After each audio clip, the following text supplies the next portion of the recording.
Hello बच्चों, let's read this question. The question says assertion the tires of aircrafts are slightly conducting. A reason: if a conductor is connected to ground, the extra charge induced on the conductor will flow to ground. Option first, both assertion and reason are correct, and reason is the correct explanation of assertion. Option second, both assertion and reason are correct, but reason is not the correct explanation of assertion. Option third, assertion is correct, but reason is incorrect. Option fourth, assertion is incorrect, but reason is correct.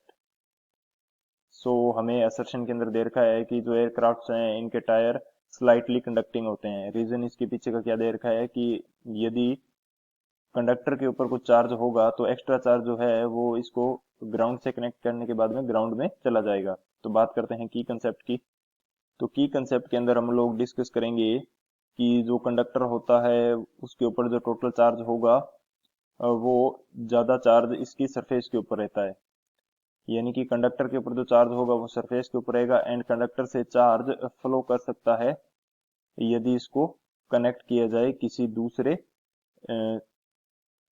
किसी potential difference से connect किया जाए तो उस पे जो charge होगा वो कम पोटेंशियल डिफरेंस की तरफ फ्लो कर जाएगा.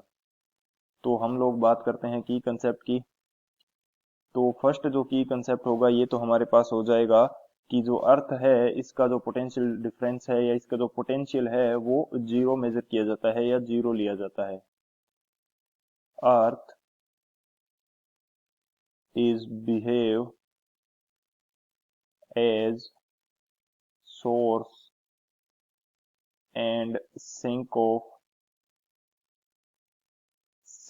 of positive and negative charge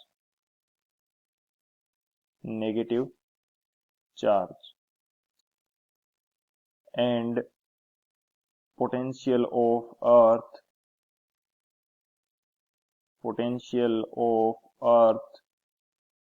is measured as zero. यानी कि जो अर्थ का पोटेंशियल है वो जीरो ज्यूम किया जाता है क्योंकि इसके पास काफी अधिक मात्रा में पॉजिटिव चार्ज होते हैं एंड काफी अधिक मात्रा में नेगेटिव चार्ज होते हैं, तो वो एक दूसरे को न्यूट्रल कर देंगे एंड जो नेट जो पोटेंशियल होगा वो हमारे पास मिलेगा जीरो. ये हमारा की कंसेप्ट हो जाएगा. बात करते हैं सॉल्यूशन की. सॉल्यूशन की यदि बात की जाए तो हमें असर्शन के अंदर गिवन है कि जो एयरक्राफ्ट्स हैं इनके टायर स्लाइटली कंडक्टिंग होते हैं.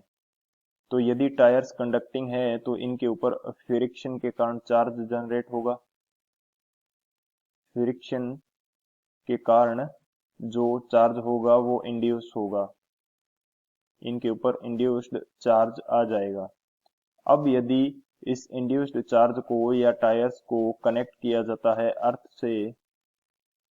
अर्थ से कनेक्ट करेंगे तो ये जो चार्ज होगा वो विल फ्लो टू अर्थ. ये चार्ज जो होगा ये अर्थ की तरफ फ्लो कर जाएगा एंड इस इंड्यूस्ड चार्ज से एयरक्राफ्ट को कोई जो हार्म है वो नहीं होगा. हमारा असर्शन तो करेक्ट है एंड रीजन भी हमारा करेक्ट है. क्योंकि जो असर्शन इसलिए करेक्ट है कि कंडक्टिंग इसलिए बनाए जाते हैं क्योंकि फ्रिक्शन से इनके ऊपर चार्ज इंड्यूस होगा एंड यदि चार्ज इंड्यूस होता है तो कंडक्शन के कारण कंडक्टिंग नेचर के हैं तो इसके कारण ये चार्ज ग्राउंड से टच करने पर ग्राउंड की तरफ चला जाएगा. कोई हार्मफुल कंडीशन नहीं होगी. इसके पीछे का जो बेसिक रीजन है वो भी हमारे पास यही रहता है इनको कंडक्टिंग बनाने के पीछे, ताकि ये चार्ज जो है ग्राउंड की तरफ फ्लो कर जाए. असर्शन हमारा करेक्ट है, रीजन भी हमारा करेक्ट है एंड रीजन जो है असर्शन का करेक्ट एक्सप्लेनेशन है. कौन सा आंसर करेक्ट हो जाएगा? जो फर्स्ट ऑप्शन ए है, both assertion and reason are correct and reason is the correct explanation of assertion, ये हमारा करेक्ट हो जाएगा. option A is the final answer. I hope you understood it well. Best of luck. Thank you.